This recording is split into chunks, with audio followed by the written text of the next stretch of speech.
Sou Carlos Barroso com o debate de cena política.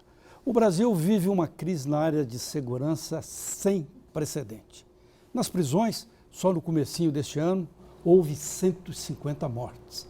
É mais do que o número do terrorismo na França em 2 anos, 129 vítimas. Quadro que, como se sabe, abalou o mundo.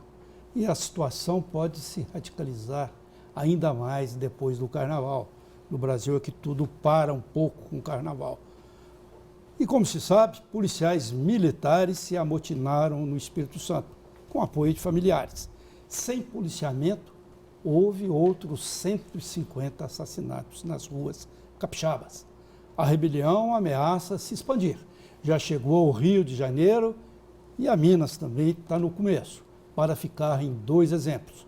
Vale lembrar que esses episódios nasceram historicamente em nosso estado.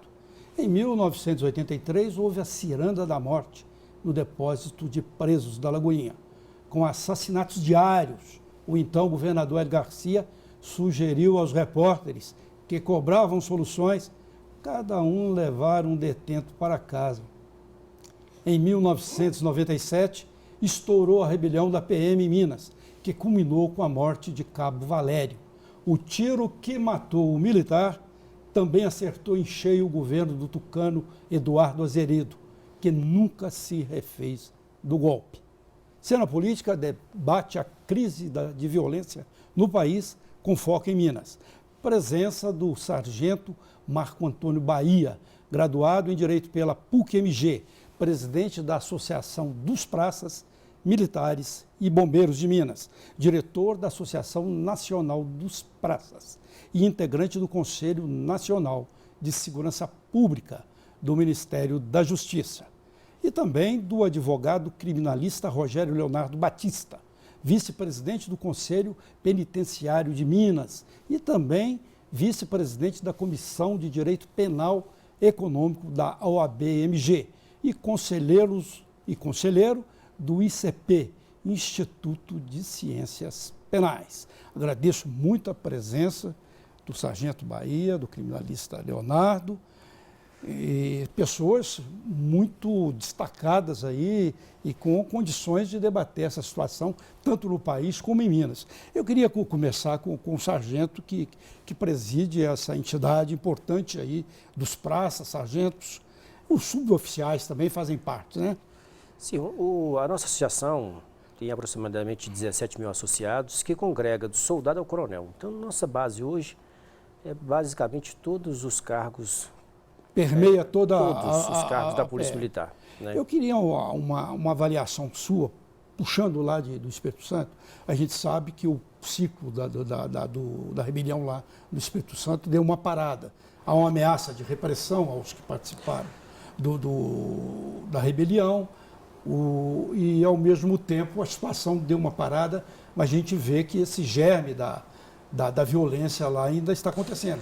Houve 150 assassinatos na rua lá durante esses dias.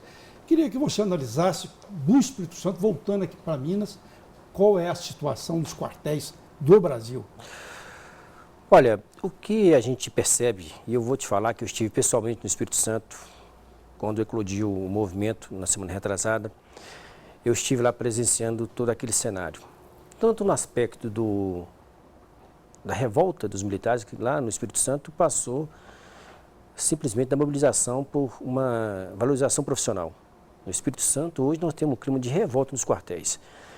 Eu acho que os dois lados, infelizmente, eles destacaram um paralelo. E aí não tem diálogo. Eu acho que, por um lado, o governo também foi insensível pela categoria demandá-lo e não recepcionar nenhuma dos pedidos que haviam sido feitos pelas associações. A população se colocou contra os militares amotinados em muitas circunstâncias. Olha, e houve crimes na rua atribuídos muitas vezes aos próprios militares, né? Execuções. Olha, o perfil do capixaba hoje com relação à Polícia Militar do Espírito Santo é muito ruim. A avaliação é muito ruim. Quando eu saí do Espírito Santo, conversei com o taxista, ele me assustou pelo nível de degradação do nome da Polícia do Espírito Santo. Ele vai ter que se refazer. Diferente do que aconteceu em Minas Gerais. Em 97, a imagem lá está, de uma certa maneira, está muito degradada, desgastada. muito degradada. A polícia vai ter que se refazer. Nós que já experimentamos outros movimentos no Brasil, eu participei do movimento na Bahia, no Maranhão, em Rondônia, mas eu acho que a Tropa do Espírito Santo, por uma falta até mesmo de liderança localizada, isso realmente fez com que o capixaba tenha um outro pensamento com relação à polícia. Agora aqui em Minas, sargento, a gente vê que já tem uma movimentação marcada para depois do Carnaval, incluindo mulheres, familiares de militares. E a gente vê aqui que há também um pouco de crítica a essas movimentações. Por exemplo, hoje, segundo a gente vê muito em rede social, é colocado que o militar inicialmente aqui ganhou o dobro de uma professora. Eu naturalmente não acho que está errado, não.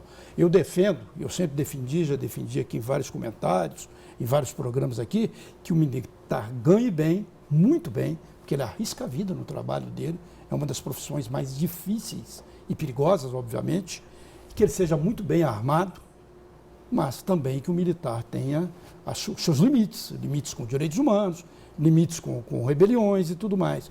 Como é que fica a situação aqui em Minas?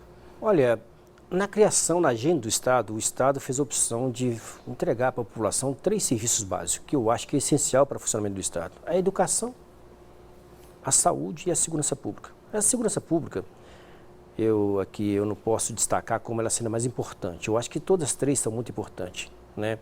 A saúde para cuidar do seu povo, a educação para melhorar seu intelecto, né, do seu povo. E a segurança pública, em Minas Gerais, realmente nós tivemos uma evolução financeira boa. Hoje nós estamos assim, entre os melhores salários do país, Minas Gerais. Isso é sem sombra de dúvida. Quanto ganha hoje um soldado inicialmente? Um soldado de carreira hoje está ganhando R$ 4.098. R$ 4.098. Mas ainda tem outros.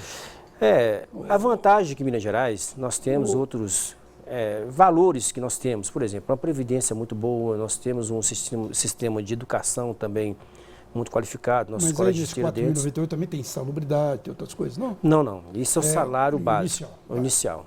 Então, assim, hoje o policial inicia a sua carreira com 4.098. É evidente que com a evolução do tempo ele vai graduando e aí melhora a sua situação financeira. Olha, para colocar o Rogério Leonardo no debate, e depois eu queria voltar a essa questão aí dessa movimentação aqui em Minas. Eu queria também, pela sua experiência aí como advogado criminalista do Conselho Penitenciário de Minas e tudo mais, como é que analisar essa situação, como é que está no Estado? Há possibilidade de haver rebeliões, como houve no Amazonas, como houve em outros estados, com esse número aí enorme de mortos, né? Eu citei o exemplo com a França, mas você pode fazer o paralelo também com o massacre lá de Carandiru, né? Que foram 111 vítimas. Agora, no comecinho do ano, houve mais vítimas do que aquele massacre, que foi algo que estourou, que noticiou-se no mundo todo, né? Gostaria de iniciar dando boa noite aos telespectadores do programa, Carlos, sargento. Dizer que é imprevisível em certo ponto a situação em que se encontram o presídio com relação a essas rebeliões, mas o que chegou até o momento ao Conselho Penitenciário é que a inteligência vem detectando que não há, pelo menos em curto espaço de tempo, a possibilidade de haver situação análoga à que ocorreu no norte do país. Inclusive, a única rebelião que tivemos notícia, as 2 únicas rebeliões que tivemos notícias depois desses lamentáveis fatos ocorridos no norte, início do ano. No início do ano, foi na Dutra Ladeira e na PIEP, que é a Estevão Pinto, que é a penitenciária feminina. E essas duas rebeliões, a motivação principal, nós estivemos, no primeiro caso até eu não participei da comissão que esteve lá na Dutra, mas no segundo caso eu estive pessoalmente na Estevão Pinto. Essas 2 rebeliões, elas não tratavam de questões de facções, questões nacionais relacionadas ao problema dos presos. Eram questões mais localizadas, no caso da PIEP, superlotação pela desativação do Centro-Sul, né, da penitenciária, do Ceresp Centro-Sul, que é onde funcionava ali na antiga sede do DOPS, um Ceresp feminino. E esse Ceresp foi desativado. E todas essas presas foram realocadas de uma só vez para Estevão Pinto, que gerou superlotação e gerou uma insatisfação que já era latente com a própria direção do presídio e explodiu em rebelião, onde elas queimaram alguns colchões, teve alguns problemas, mas foi contornado. E a questão da Dutra Ladeira era uma atuação excessiva do GIR, que é o Grupo de Intervenção Rápida dos Agentes Penitenciários. Era uma demanda com relação ao diretor do presídio. Então, as motivações... Havia uma política mais opressiva lá. Mais opressiva, uma reclamação dos presos com um tratamento degradante, com a violência sistematizada no dia a dia do tratamento dos presos. Então, são rebeliões muito mais localizadas e que não têm nenhuma ligação com essa questão nacional de PCC, contra Família do Norte, essas organizações criminosas. Esses grupos, a gente sabe que eles entram em todo o país, entraram em todo o país. Né? Eles estão presentes também na Dutra.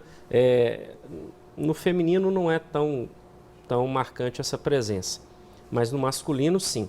Mas o que eu quero deixar bem claro, até para tranquilizar um pouco a população, o que chegou de notícia da inteligência para o Conselho Penitenciário, e a gente esteve presente, é que essa nossa pequena rebelião que ocorreu, ela não tem ligação nenhuma com briga de facções.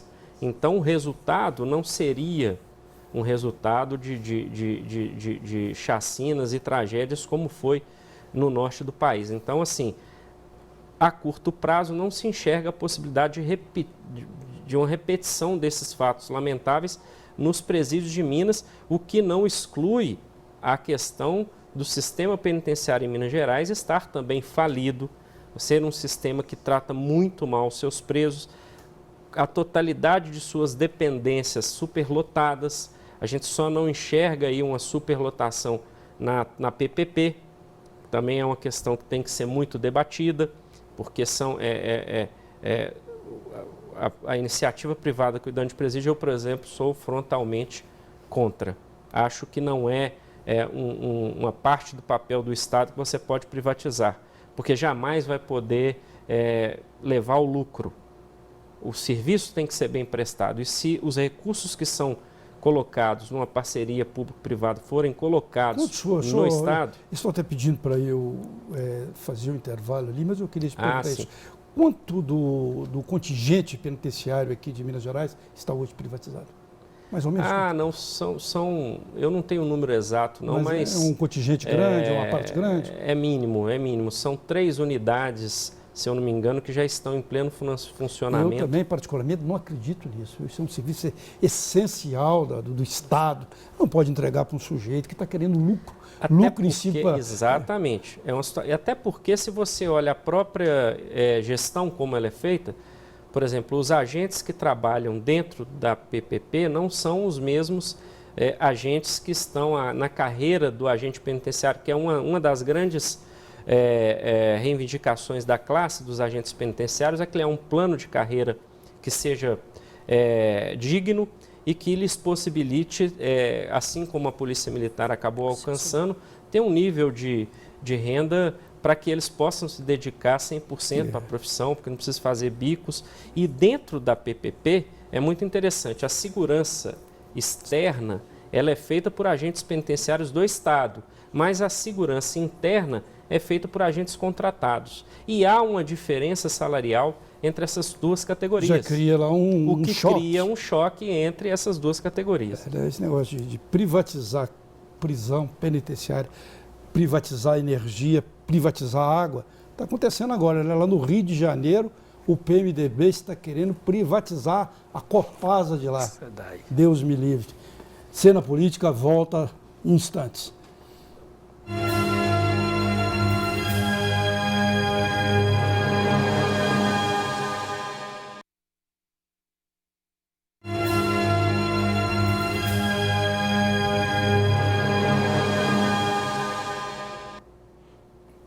Segue Cena Política, debatendo a segurança pública, que talvez a gente devesse chamar de insegurança pública, tanto com mortes em penitenciárias, morte nas ruas, esse quadro que assusta todo mundo.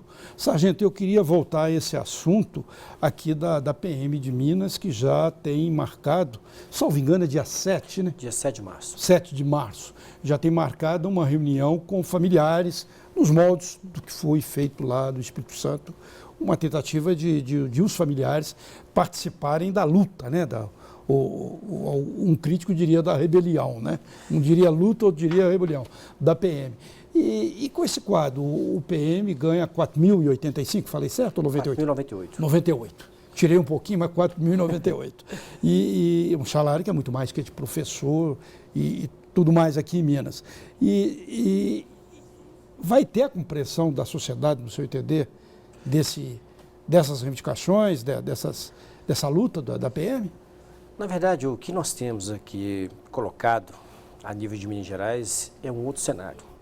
No Espírito Santo, a demanda lá era por aumento. O Estado do Espírito Santo ficou 7 anos, basicamente, sem dar qualquer tipo de reajuste na categoria dos policiais e bombeiros militares do Espírito Santo. Ela ganha quanto em comparação aqui com Minas Gerais? Atualmente, um soldado lá início de carreira está R$ 2.600. Então, quase a metade. Né? Quase a metade. Então, foi justamente isso que levou à inclusão daquele movimento. Em Minas Gerais, a demanda é outra. Hoje, o que nós estamos lutando aqui em Minas Gerais é com relação ao nosso salário ser pago no 5º dia útil. Hoje, o policial militar e os demais servidores públicos estão recebendo seu salário parcelado de 3 vezes. Então, a nossa demanda é evidentemente que inclui também a questão da valorização profissional salarial. Mas a nossa demanda maior hoje é com relação à volta do nosso pagamento no 5º dia útil. Para você ter uma ideia, o policial hoje, a primeira parcela está caindo no banco, né, na conta corrente do policial, do servidor público, né? Aí são todos servidores públicos, a exceção é evidentemente pelo o Judiciário, o Ministério Público e o Tribunal de Contas do Estado. Né? Os demais servidores estão sendo parcelados 3 vezes. A primeira parcela cai no dia 11, a segunda parcela cai no dia 17 e a última parcela vai ser amanhã, dia 21. Ou seja, o salário do servidor público, em especial os policiais militares, está fatiado de 3 vezes. Então, e as contas não são fatiadas? Não são parceladas. Ou seja, os juros continuam a acontecer. A conta de luz, da água, está falando de luz e água. Exatamente, continua do mesmo jeito. O governo não parcelou, né? Não parcelou, as contas não. Então é por isso que nós estamos reivindicando. E ao mesmo tempo, nós já estamos com 2 anos sem qualquer reajuste. Então, a nossa briga, inicialmente, é a questão da nossa salário ser pago integralmente no 5º dia útil. E também nós estamos colocando também um reajuste aí, pelo menos a inflação que foi colocada nos 2 últimos anos. Nos últimos anos. Tem uma justiça nisso, né? Para o salário não ir defasando. Exatamente. Agora, é interessante que o Estado hoje que vive a maior crise no país, sem dúvida, é o Rio de Janeiro, né? Agora, o governo de lá, temendo rebeliões, motins, já deu um aumento lá para os militares e não incluiu os militares de lá na divisão do parcelamento dos salários, né? Não, lá continua ainda parcelando o salário. Mas parece que da polícia não. De todos os servidores. Todos os servidores estão sendo parcelados também.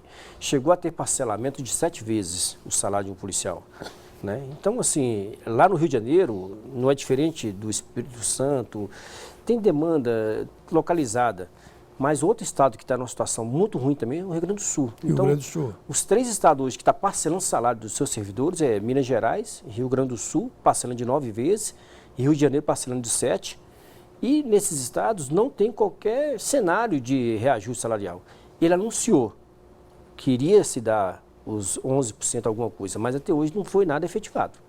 Então aqui lá foi mais uma propaganda do que efetivamente um reconhecimento da categoria. Tanto é que as próprias esposas dos policiais foram para a rua e foram para os quartéis.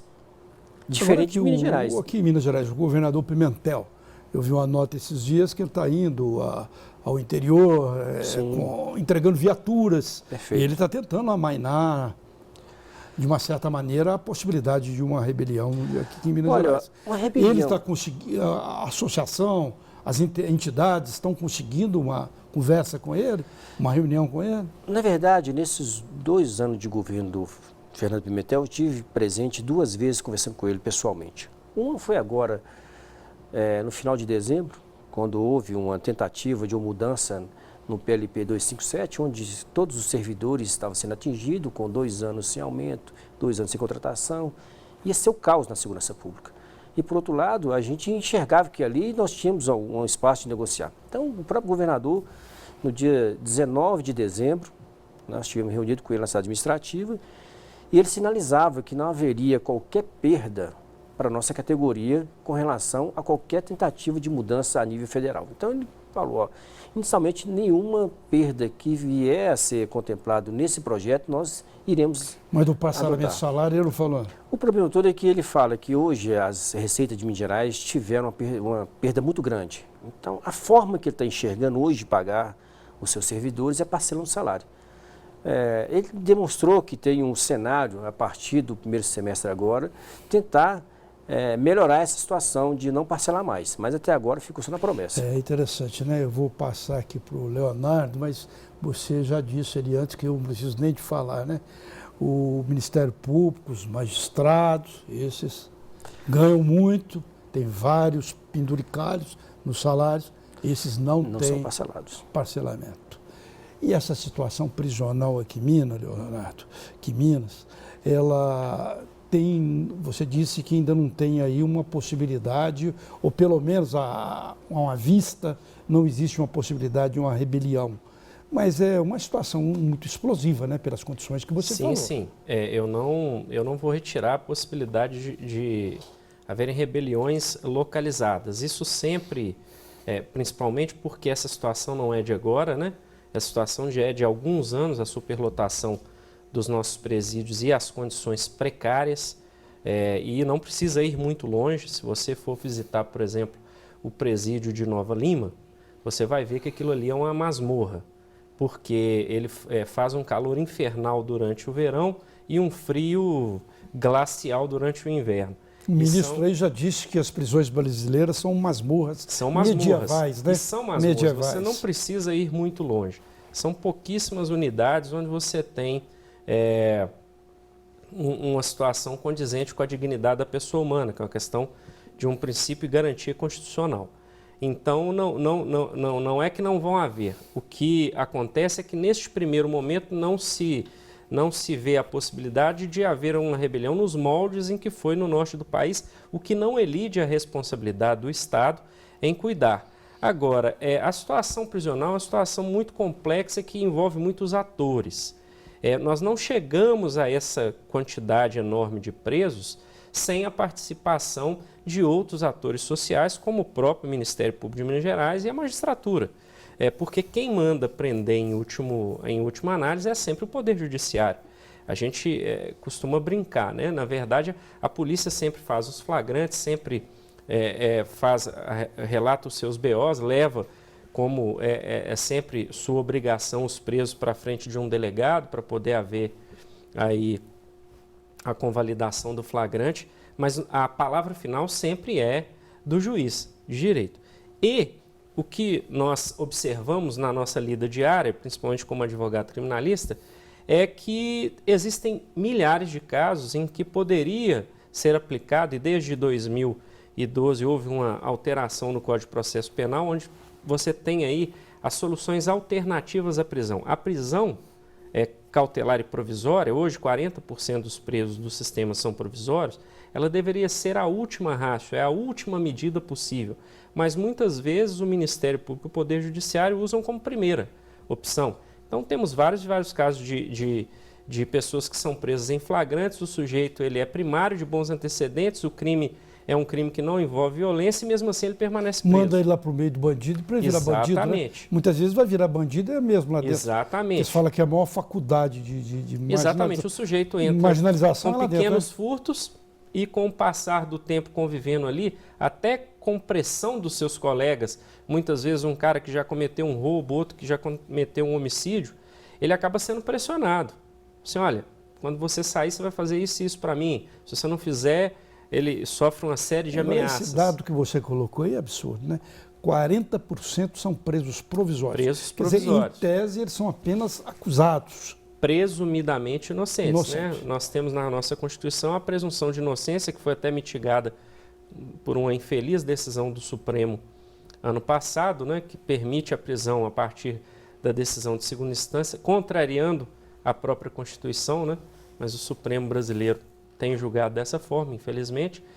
Mas eu acho que você tem que chamar a razão a justiça de primeira instância, que é a que tem primeiro contato com o autor do delito. Então, um sujeito que cometeu um furto, ele é primário de bons antecedentes, ele merece ter uma oportunidade de responder esse processo em liberdade, porque assim diz a nossa Constituição e assim diz a nossa lei. Sargento, né? Porque até quem prende, acho que não deve concordar muito com isso não, né?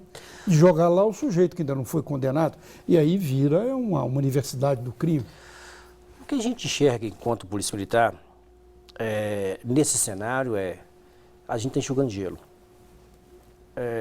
Os últimos casos que a gente tem acompanhado aí, onde a gente tem um enfrentamento do policial sendo abatido pelo cidadão infrator, é que a maioria das vezes o cidadão infrator já foi preso várias vezes. Então a gente fala por que ele não parou de praticar delito? É porque a justiça foi lenta. Então, se o Estado, de certa forma... A justiça brasileira é morosa demais, né? Para você ter uma ideia, né, os homicídios, assim, a média de se condenar um homicida no Brasil é de 8 anos. Ele praticou um delito. Só daqui a 8 anos ele vai ser realmente custodiado, ele vai ser efetivamente sentenciado. E ainda tem vários recursos, né? O doutor acabou de falar com relação à prisão em segundo grau agora, que juridicamente eu também acho que é uma incoerência constitucional, porque a própria Constituição já determina. Mas, por outro lado, para o policial que está na linha de frente dessa violência que está muito grande no Brasil, o Brasil é um país muito violento. Nós temos uma mentira pregada que o país pacato é mentira. País pacífico, pacífico, né? Isso é mentira. Das grossas. 60 mil mortes no país. Mata mais do que a Síria, mata mais do que qualquer guerra no mundo. E então, mata assim, mais, a maioria dos casos, os pobres, os jovens, os negros, né? E os negros. Os Nós negros, temos o perfil de quem são os... Lá agora no Espírito Santo, a maior parte dessas 555 mortes foram de jovens negros. Exatamente. Nós temos um perfil de quem vai morrer e quem vai ficar preso. Com a pecha em cima da PM, que é ela que estava eliminando também, além dos grupos de Nada foi comprovado ainda, né? Sim, estou falando a pecha, né? Sim, sim. Isso fica. O ruim da história é que fica com a pecha da polícia, que a polícia é que está ali no combate diário da violência. Ele é o primeiro ator social do Estado a estar fazendo a sua linha de defesa. Acho que vamos voltar no próximo bloco a discutir isso, porque tem dois lados. Tem esse lado, os 40% que não são condenados.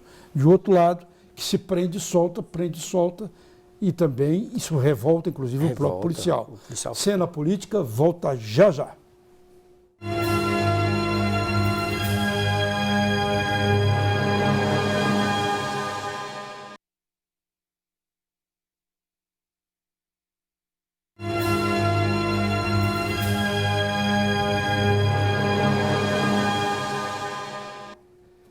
Segue Cena Política, debatendo a segurança pública, prisões e mortes no país, com a presença do Sargento Bahia, que é o presidente da Associação de Praças Militares e Bombeiros. Tem até de ler aqui, que é um nome assim mais complexo da entidade, né? E o vice-presidente do Conselho Penitenciário do Estado, que é o advogado criminalista Rogério Leonardo, que eu queria até voltar a esse assunto com você, que você estava falando aí, sabe? Qual que é a solução para esse impasse? Ele dizia, né, da revolta dos militares. Ele contou aqui no intervalo de uma pessoa aí que matou um militar, já tinha saído 17 vezes, não entra e sai das prisões. Do sistema. Que cria uma revolta muito grande e pode levar policiais a fazer eliminação de suspeitos também. Sim. Sem dúvida, acho que por aí caminham muitas coisas que não estão legais, né? Mas vamos debater isso. Qual que seria... Olha, na minha concepção, é a questão de sensibilizar realmente os agentes e os atores. A polícia faz o seu trabalho, prende, só que o seguinte, você tem que analisar a vida pregressa daquele cidadão que está sendo acusado, né? E aí a gente entra na grande questão. Há alternativas na lei, no Código de Processo Penal, de você usar medidas cautelares alternativas à prisão. Por quê? A prisão ela tem que ser usada e ela tem que, digamos assim, em tese ela teria que recuperar a pessoa. A prisão hoje, do jeito que ela está, ela não recupera. Ela vai formar bandidos piores. E a prova cabal de que prender e apelar para uma violência não dá certo é isso. No Brasil não é que se prende pouco, se prende mal. Nós temos a 4ª maior população carcerária do planeta Terra. Perdemos apenas para os Estados Unidos, a China e a Rússia. São 700, 800 são países mil mais presos. populosos, né? Mais populosos, que o Brasil. exatamente. E os Estados Unidos? Hoje, os Estados Unidos têm a maior população, 2.400.000. Tem um documentário muito interessante. 2.400.000. O Brasil tem quantos? Dos 700 a 800 mil A presos. gente tem 1/3. Isso, sendo 40% provisórios, sempre gosto de frisar esse número. Então, a questão no Brasil não é que se prende pouco, se prende mal. E aí cabe aquele primeiro aparato, a justiça de primeira instância, fazer uma análise mais criteriosa de quem ela coloca na cadeia. Logicamente que e quem ela tira, né? Exatamente. Sim. Um criminoso violento... Seria por aí? Eu acho que seria por aí. Desculpe. Né? Porque, veja bem, o policial que está na linha de frente, defendendo a sociedade e com o risco de morrer, é evidente que quando ele depara com um criminoso contumaz, ele fica revoltado. Por que esse rapaz está de novo delinquindo? É porque a justiça não conseguiu condená-lo. E aí, os atores que deveriam dar sequência ao trabalho não dão. Então fica na conta da Polícia Militar, e aí eu falo Polícia Militar, que hoje nós temos quase 50 mil policiais em Minas Gerais, essa conta para pagar.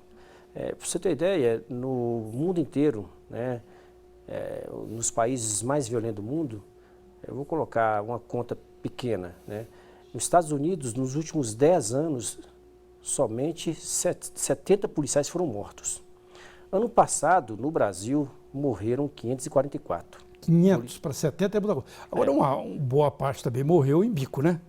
Vamos falar a coisa. Aqui não é precisamente na função, muitas vezes é em bico. Não. Como segurança. Olha, veja bem, nós temos um cenário em alguns estados. Por exemplo, São Paulo, por ter uma questão salarial muito ruim em relação a Minas Gerais, a maioria é do bico. Mas tem diferença dos estados? Tem diferença. Minas Gerais, por exemplo... É bom colocar isso, né? Minas Gerais, por exemplo, em decorrência de bico, nos últimos anos, nós achamos somente uns 3 ou 4 casos. Mas era um policial que já estava na reserva, já estava fora da atribuição dele policial. Na reserva pode fazer. Pode fazer o que quiser.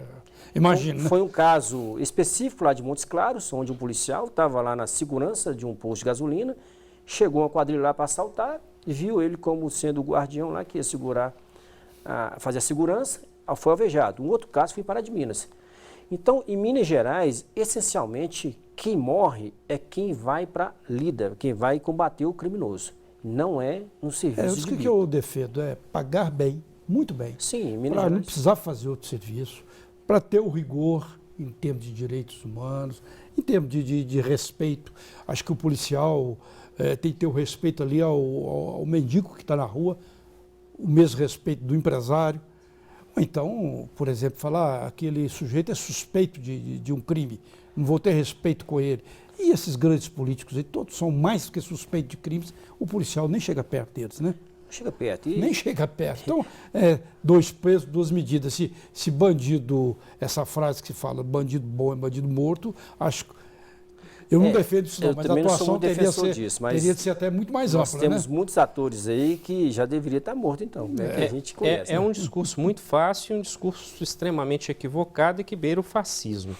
Porque o policial tem que entender, aqueles que não entendem, né, que os direitos humanos é uma salvaguarda para o próprio policial. O policial que age dentro da lei, que faz as suas abordagens de forma adequada, ele acaba sendo protegido pelos direitos humanos. O policial que perde a vida também acaba tendo suporte, que é uma falácia muito grande. Né? Exatamente, é uma falácia muito grande. Morre muito policial. A violência, ela acaba pegando o policial. O que muitos policiais não entendem é isso. Quanto mais violento ele agir, mais ele vai ter a violência contra ele, porque a própria população das áreas de periferia acaba enxergando o policial como um inimigo. Ela não colabora com o policial. E aí, logicamente, que a situação de tensão em que ele vive, os policiais, eu não sei, não sou um especialista, acho que o sargento pode colocar essa questão melhor do que eu, mas é o grande número de suicídios, de colegas que têm problemas graves psicológicos, porque a atividade dele é uma atividade de tensão. E quando você vê em países onde a polícia ela é bem vista pela sociedade, onde ela tem o respeito da sociedade, o policial tem uma vida muito melhor. Então, eu acho que é uma questão muito complexa. Tem que mudar a questão dos atores, mas a própria polícia também tem que mudar um pouco da sua mentalidade e procurar agir mais ligada com a própria população, evitando aquelas abordagens violentas, desnecessárias, sendo mais um parceiro da comunidade. Como fazer isso, sargento? O caminho aí, como é que esse caminho pode ser trilhado aí pela corporação policial? Principalmente a militar, né? Que veja bem, a polícia militar... Que não é só a polícia militar, né? Sim. Também se aplica a outras polícias. A Polícia Militar de Minas Gerais, eu posso falar, porque a gente está lá no Conselho Nacional de Segurança Pública, lá no Ministério da Justiça. E a Polícia Mineira, hoje, ela é modelo, tanto com relação à sua didática de ensino, como também com relação ao nível intelectual de aprendizado, né? Minas Gerais exporta conhecimento nessa área. A polícia é boa tecnicamente? Tecnicamente, investigações, na abordagem, no trato com o cidadão. Hoje, assim, a polícia mais bem avaliada do país é a nossa. E por que aconteceu isso? Evidentemente que teve alguns entraves que outros estados ainda estão experimentando. Minas Gerais é o único estado da federação que tem um código de ética para regulamentar a sua vida cotidiana no quartel. Nos outros estados tem um tal de RDPM e RDE, um regulamento muito duro, muito draconiano. Para você ter uma ideia, em outros estados, vamos longe não, Distrito Federal, lá se aplica o RDE. E o RDE, para você ter uma ideia, para mim casar com minha esposa, eu tenho que pedir permissão para o comandante da minha unidade. Então tem alguns direitos ainda que o nosso policial... Aí já é medieval, né? Medieval. Os nossos policiais em outros estados estão longe da nossa realidade de Minas Gerais. Então, assim, Minas Gerais avançou muito e a gente que participou dessa mudança, como o senhor citou aí, em 97, eu estava lá na greve de 97, quando o Cabo Valério faleceu, ele faleceu próximo de mim.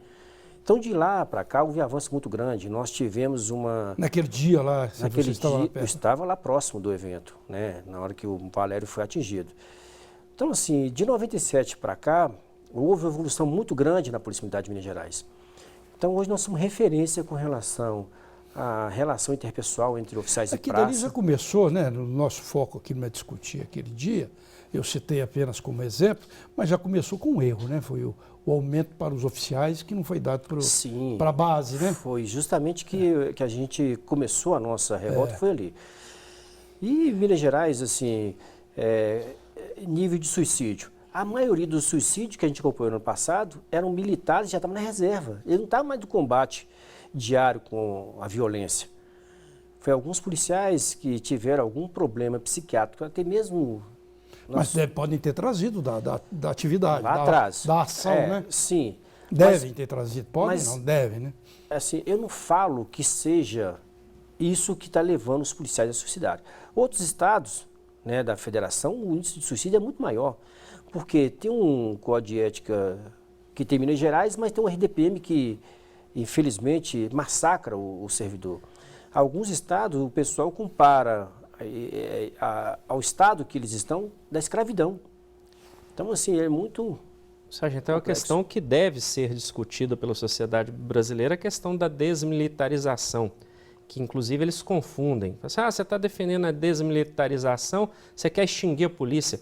De forma alguma, ao contrário, você quer transformar a polícia em uma organização que esteja mais próxima da sociedade, porque para um praça discutir uma questão salarial ou uma questão de tratamento, sendo a hierarquia militar, é muito mais difícil. São essas questões que levam realmente a a ter grandes problemas, a ter excessos, às vezes abusos. Então, é uma das questões que deve ser muito discutida, essa questão da desmilitarização. Seria uma das situações que poderiam atenuar, porque numa hierarquia militar é tudo muito mais rígido, tudo muito mais desfavorável para quem está abaixo da hierarquia.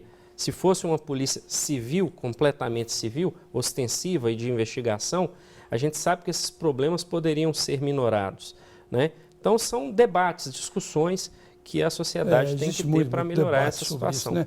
O que é herança da ditadura, o que não é herança e tudo mais. Mas eu estava pensando até numa questão aí que ele disse aí, que, de conhecimento dos militares e tudo mais. O último concurso que houve aqui para a Polícia Militar, para a praça, eu fiquei espantado, sabe? Porque a grande maioria das pessoas que concorreram lá tinha nível universitário. 70%. 70%, né? 70% eu acompanhei com nível universitário. A entrevista do primeiro e segundo, né? Acho que era um casal. Um casal. Um casal espetacular. Você vê que é um nível de formação. É outro. Eu não acho que quem tem diploma universitário é melhor do que o outro que não tem, não. Porque eu já conheci pessoas de extrema ignorância com diploma na mão, entende? E já conheci muitos sábios sem nenhuma formação escolar. Sim. Mas isso aí já é uma tendência até para a gente ter um corpo da Polícia Militar, pelo menos bem escolarizado. Hoje, para se entrar na Polícia Militar de Minas Gerais, tanto na capital do interior, tem que ter terceiro grau. Então, isso já é uma premissa que já está no nosso estatuto da Polícia Militar. Hoje, para entrar na Polícia Militar, tem que ser terceiro grau. Isso aqui é só Minas? Minas Gerais é uma inovação em relação ao país. Para se formar oficial na Polícia Militar hoje, tem que ser o bacharel em Direito. Sim. Então, assim, Minas Gerais, ele avança muito com relação aos outros estados. Então, é evidente que, igual você falou, que nem sempre um diploma credencia a ser mais intelectualizado, mas, de qualquer forma, presta melhor serviço para a sociedade.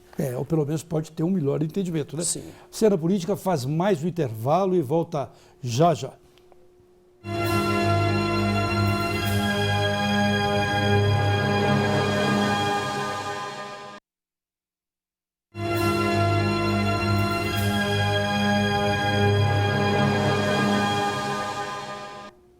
De volta à cena política, nesse último bloco, debatendo questões de segurança no país, prisões, crimes e essa situação que hoje assusta a maioria do país, ou pelo menos a maioria dos estados. Sargento, voltando aí nessa discussão sobre a movimentação aqui em Minas, para a gente encerrar isso. Dia 7, logo depois do Carnaval. No Carnaval nada acontece nesse país, né? Nem reivindicação, nem movimentação, nem rebelião, né? Acho que ninguém deve fazer rebelião no Carnaval. Mas dia 7, qual deve ser o cronograma dessa nova etapa de luta dos militares mineiros? Olha, eu não falo que seja uma nova etapa. Na verdade, ano passado... No meio do cronograma dessa... Sim, eu vou entrar nessa pergunta tua. Veja bem, em Minas Gerais, ano passado, nós fizemos 5 mobilizações. Então, nós trouxemos militares do interior para a gente tentar resgatar o 5º dia útil. Então, não é coisa nova. O novo que entra nesse cenário agora são as esposas dos militares que estão agregando a nossa luta. Mas isso é uma demanda... Podem fazer como as esposas e os familiares lá do Espírito Santo, que ficarem em frente à porta dos quartéis? Esse cenário que a gente enxerga lá no Espírito Santo não vai repetir em Minas Gerais. Sim. Mesmo porque eu estive lá e vi que isso não deu certo. Não deu certo por uma série de fatores. Primeiro, quem são os legitimados para representar a classe? Evidentemente que são as lideranças que já estão consolidadas em Minas Gerais. Eu, por exemplo, estou numa associação que já tem 50 anos de luta.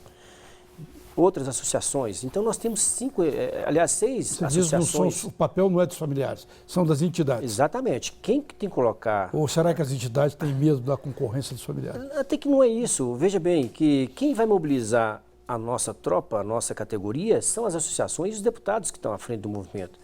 Então, elas vão agregar, mas não dentro de um cenário que a gente vai aquartelá-las na frente do batalhão. Não é isso. O nosso projeto, a nossa militância é outra, nossa briga é outra. Então, a gente não vê que essa modalidade que tentou colocar no Rio de Janeiro agora, foi um fracasso, E também lá no Espírito Santo, nós vimos que o modelo lá não serviu de parâmetro para avançar em nada. Em Minas Gerais, quem vai fazer esse trabalho são nós policiais. São os nossos policiais que vão estar reivindicando, muito distante do que aconteceu no Espírito Santo, deixar a sociedade, infelizmente, à mercê da marginalidade.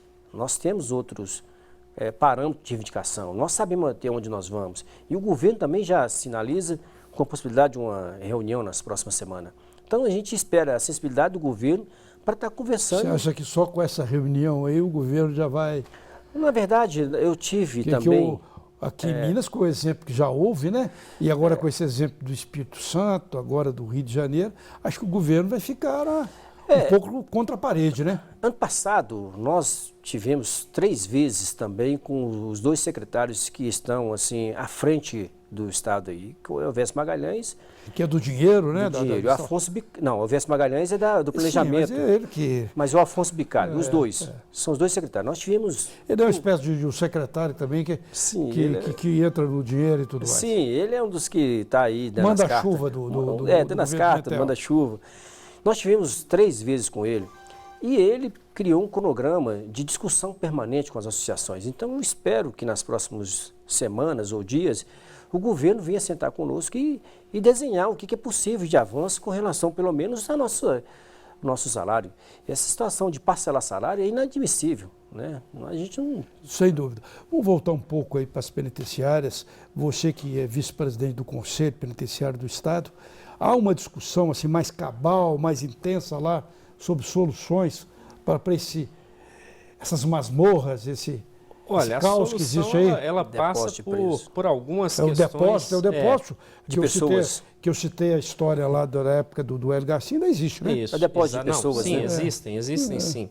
As questões, essa questão é muito complexa, difícil de ser resolvida, mas já podemos ter, como eu disse, algumas questões mais importantes que, se forem observadas, podem levar a uma melhoria.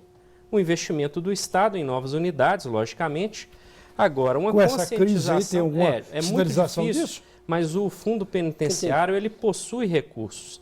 Basta que os estados façam corretamente a reivindicação desses recursos para construir as suas unidades. Mas a questão não é só essa. A questão é observar aquelas experiências que deram certo, como as APACs, que é um projeto premiadíssimo e um projeto de sucesso. Itaúna tem um modelo, né? Exatamente, é um só modelo. Só para quem acompanha e não conhece, como é que seria a APAC? A APAC é um sistema diferenciado de cumprimento da pena, onde os próprios presos eles acabam administrando o estabelecimento prisional.